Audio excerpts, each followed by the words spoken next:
This is the Xiaomi Redmi 9 and it has been my daily driver for the past 90 days, and during those days I have had a bittersweet relationship with it. Hey guys, it's Michael and the Xiaomi Redmi 9 is currently on sale at $180 for my variant, which is a 4GB of RAM, 64GB of internal storage. And like I said at the beginning of this video, I have had a bittersweet relationship with this device, but is it still worth buying? And I will say it depends on your region. There is nothing much to talk about the 1080p LCD display because I haven't had any issues with it, because it has been doing the job pretty well during my usage with no compromise, and the build quality of this device is very durable even though it has fallen a lot of times. Sometimes it sustains injury and sometimes it doesn't. Plastic is durable with no premium tears. MIUI 11 is the custom skin on this device running on Android 10. I am not pleased with it because the way ads pop up is so annoying. Anywhere I go on this device, ads follow me. Who did I offend? Which made me customize my home screen to my taste. This much ad leads to the UI stop responding and the device rebooting. It doesn't even care if you were handling an important task. If MIUI is optimized very well, it will reduce the way the UI stops responding, and hopefully we get MIUI 12 and Android 11 very soon. Fingers crossed. Performance on this device isn't stellar. I would say it was doing pretty good for the first 2 weeks of getting this device, in which after that period, my bittersweet relationship with the Xiaomi Redmi 9 started.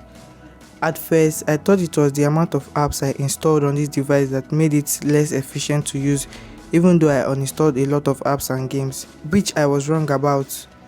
I personally think it is lack of proper software optimization of the MIUI 11 and the MediaTek Helio G80. I'm talking about the 12nm Helio G80 processor. It's handled Call of Duty Mobile at an okay level with little noticeable lags, and if you are gaming on this device for at least over an hour, this device will get hot because there's no heat dissipation on here to cool it down. Also, you can max out the RAM at 6GB and the internal storage at 128GB.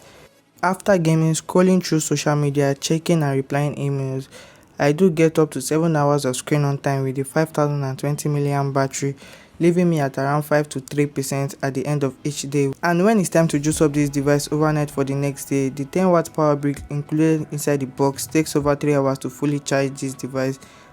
And as this device supports up to 18W fast charging, I had to get an 80W power brick for it, at least to reduce the amount of time it takes to fully charge this device. Camera, and camera. The arrow you are currently watching is shot on this device with the Xiaomi Redmi 9 quad camera setup at the rear that consists of a 13MP wide camera, 8MP ultra wide camera, 5MP macro camera and a 2MP depth sensor. No color grading or color correction, just straight out of the camera. This is what you pay for when you get the Xiaomi Redmi 9.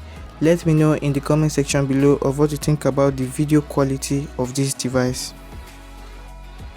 With the Xiaomi Redmi 9 having a good display, a capable gaming chipset, big battery, its follow ads and slow charging, it is still a good buy only if you don't have enough cash to get the Poco X3 NFC, which is $40 more and a way better obvious buy, or you don't have patience to import the Poco X3 NFC from AliExpress or Banggood.